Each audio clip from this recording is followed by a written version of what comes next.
Hello, everybody. Welcome back. Happy Thursday. 'Tis the fifth and final Jank Pack Thursday for the month of July in the year 2025. We had 5 of them this month, and we've been having some fun this month. There's been gum, but no gum this week unless the pack has it. Please don't let the pack have it. Last week was the World of Warriors trading card game and some 40-year-old gum. But no gum this week, hopefully. We have 68 packs that live upon the wheel, so we are going to shuffle, which we have one more time for good measure. We're going to spin, and our little history factoid of the day. On this day, July the 31st, the year is 1975. After having not returned home the previous night from the Makis Red Fox restaurant in Bloomfield Township, Michigan, American labor leader Jimmy Hoffa is officially reported missing. With no trace of him ever being found, he was declared dead in absentia 7 years later, July the 30th, 1982. What do we have? Is it Spawn? Let's go! It's time for some Spawn cards, and I got these in the box from Etsy, and I have been looking forward to them for quite a while, so stay tuned. We'll be over at the table in just a moment. All right, over at the table we are, and we get to end July on a good note. You know why? Because, one, I get to be here with you guys. I get to share whatever is going to happen and come out of the box for the Spawn cards. And two, because it's Spawn, they're going to be awesome. Comic cards are always very good. And I don't have to eat anything horrible. So, see, like that makes me fearful. Because that is sitting in there. And that is old. What did he even... Here we go. They're the tall boys. Spawn tall boys. Let's go. I think I just came up with the video title. Had there been gum, the video title would have involved some sort of Spawn of Satan reference. But we can't do that this time. But Tall Boy Spawn will win the day. Oh... I definitely have never seen these before. Let's see. Spawn, its logo and its symbol are registered trademarks 1995. Todd McFarlane, who I actually met years ago, by the way, at the Super Bowl in Detroit. Copyright 1995. Oh, here we go. Collect randomly inserted limited edition cards. Painted cards, 1 in 9. Todd Toys action figure cards, 1 in 18. Todd McFarlane all new art cards, 1 in 36. Todd Chrome, I want a Todd Chrome card. 1 in 360, ain't happening. Also look for randomly inserted autograph cards. No guaranteed number of limited edition cards per box. Either way, we've got some tall artwork, and who knows? There we go. And like I say, who knows? Oh, like right there, there's a blank back right there. So, are they all blank back? We're about to find out. But the artwork is going to be amazing. And this, I believe, is the first time we've had some tall boys. Oh. Well, we found what the Jank in Jank Pack Thursday stands for. Oh, that is unfortunate. But, that's a bummer. That is a bummer. But we will soldier on. The 90s were a perilous time for trading cards, kids. And let us just appreciate the beauty of the artwork. Hello. Oh, here we go. Oh, and there we go. See, these might be banged up, but it tells who did the art, so TTM potentials. Sitting in his darkened lair, Tremor is startled when Spawn's silhouette suddenly appears at the window. With a ferocious roar, the beast lunges at Spawn, only to find that he has been tricked. What he thought was Spawn had been revealed as nothing more than a plywood decoy. Enraged, Tremor reduces the dummy to splinters and demands that his tormentor show himself. Let's give a shout out for plywood duplicates. Whoops, upside down, my apologies. Oh, love it. Love the artwork. And thank you. I like the cards that actually tell you who the artists are. Medieval Spawn. In the days of chivalry, there rode a man who returned from the dead to fulfill his obligations to his sister. He performed noble acts, behaved courteously, and answered every appeal from any who sought his aid. Though he could fight valiantly against any monster and best any foe, he was not prepared when his enemy was hidden behind a fair face. That horse will be the undoing of Spawn. Is this? Okay. It felt a little thick. Ooh. Oh, is that, what was the clown's name? Violator, I think. I think Violator. Horrific headwear. Garib, one of the no, that's right. It's just a random, that's right, he was a homeless guy, but the clown is there, and I'm pretty sure the clown is the Violator. Please, somebody let me know how wrong I am in the comments. Garib, one of the homeless, drunkenly tries on Spawn's mask just for a few laughs, but the laugh turns to screams when the mask seals itself shut and tries to strangle Garib. Battling his vicious costume's natural tendencies, Spawn fights to pry the mask loose. Finally, he rips the mask free. Though shaken, Garib turns out to be okay, and even cracks a few jokes. Yeah, I don't think I would be cracking any jokes. Apologies, the throat was getting a little dry. Had to take care of that. Next, look at that hair. If I could have hair, that would be the hair. Twitch and Sam on the case. Oh, interesting. Twitch Williams and Sam Burke, two of New York's finest detectives. They're on the trail of the bizarre serial killer whose victims are hitmen for New York City's organized crime syndicates. Sam doesn't mind. He figures that the killer is either a wacko or the best volunteer cop in the city. Sam isn't heartless, but the victim's body is. Heard of those guys. I think I have some of their books that I won in the contest from somebody. This is fantastic. Love the art. Hopefully I can find Tom McWeeny because that is beautiful. Disheartened. One strike. One blow to the chest. One short fight. The claws dig in, and out comes Spawn's heart. Simmons, that's Spawn, by the way, topples over, motionless, as Violator, called it, thank you, a few things I remember, savors his easy but messy victory. That was sure simple, Violator chuckles. The master will be pleased. But when one faces Spawn, nothing is ever that simple, as Violator quickly learned. That is a stunning, stunning shot. Couple more. There we go. There's our friend. That is Clown, which is horrifying, and that is less horrifying because at least it's embracing its evil. The Clown's other face. The clownish dwarf has a secret. A deep, dark secret. What no one knows is that the odd little man with the blue face is actually a powerful, vicious brute. In fact, he's none other than the mob-killing monster Violator. But he has a secret, too. His hatred has a focus. His lethal savagery a target. Spawn. Writer of these cards is really good. Some of them are questionable at best. These ones are actually pretty good.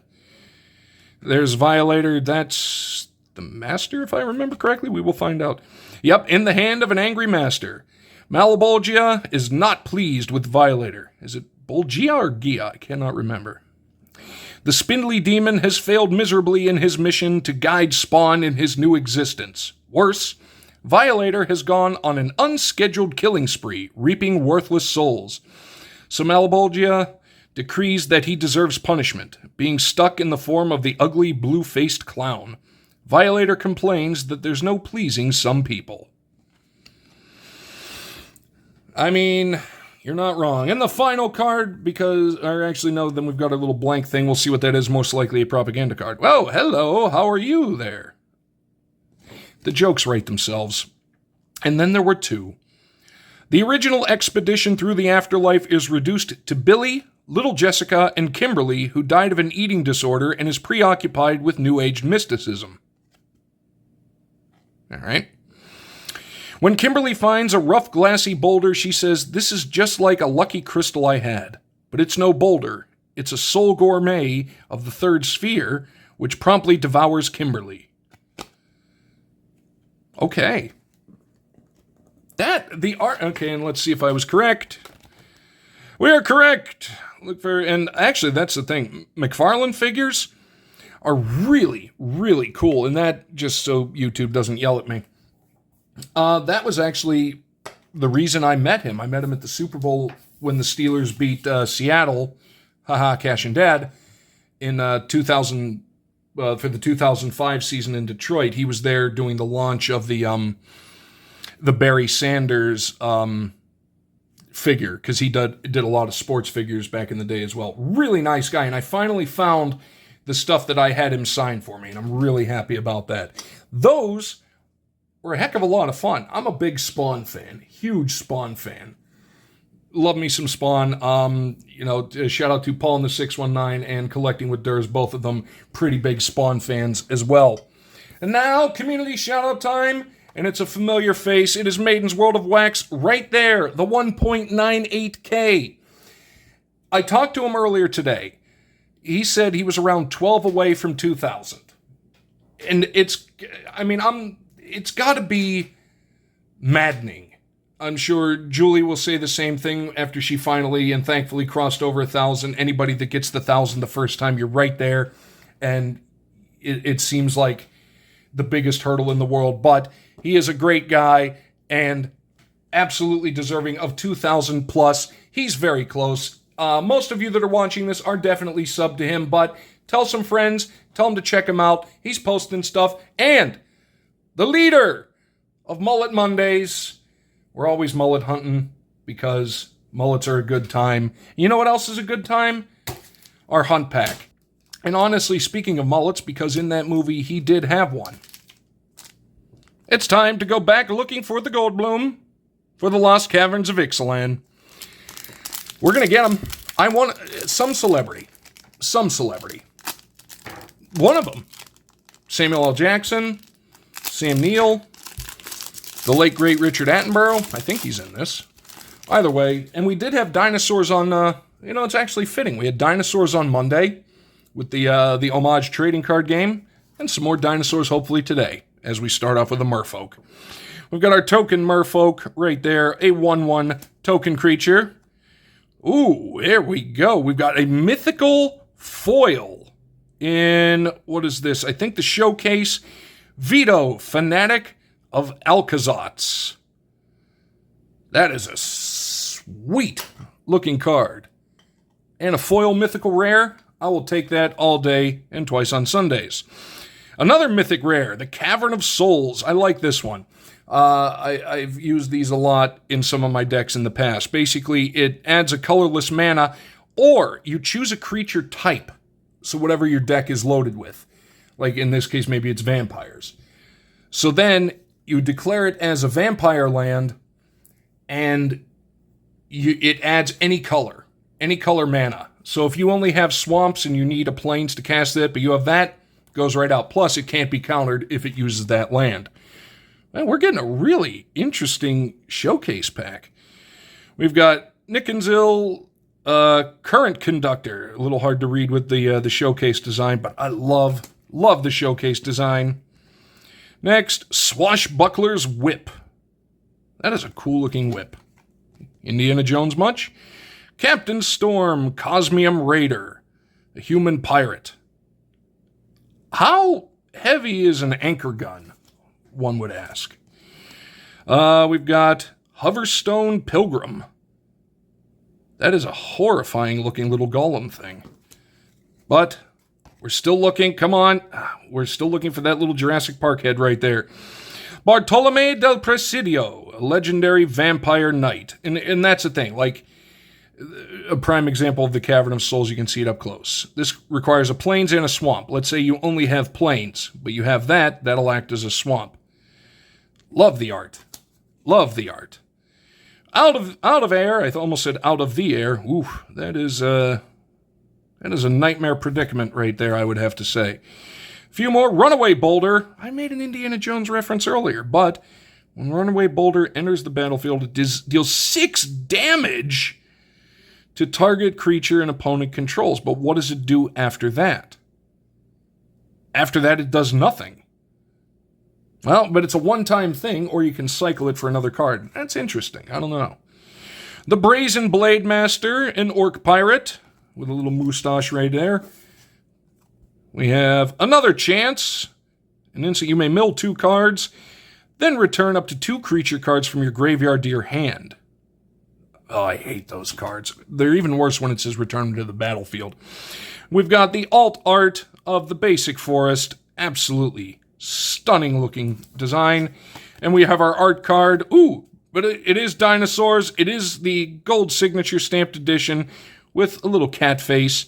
This is Wrathful Raptors by April Prime. That is a beautiful looking card with very vibrant colors. Absolutely stand worthy. And that, ladies and folks, is the end of Jank Pack Thursday this week. This was a lot of fun. I remember when I got those Spawn cards, I was like, man, I cannot wait to open them. But as the wheel is sometimes a rather fickle mistress, sometimes we have to wait. There's a lot of good stuff that's been in that box for a long time that I cannot wait to get into. And today we got to bust into the Spawn and we got to look for the Goldblum. And it's always a good time. And the best part is, that stays sealed. No gum this week. Sorry, Barry, but thank you. Thank you so much. But that is going to do it for this Jank Pack Thursday. Thank you so much for joining. One more final shout out to my good buddy, Maiden's World of Wax. Link to him is down below. Please make sure to check him out. We need to get him to 2,000 and also his second channel. He's doing movies.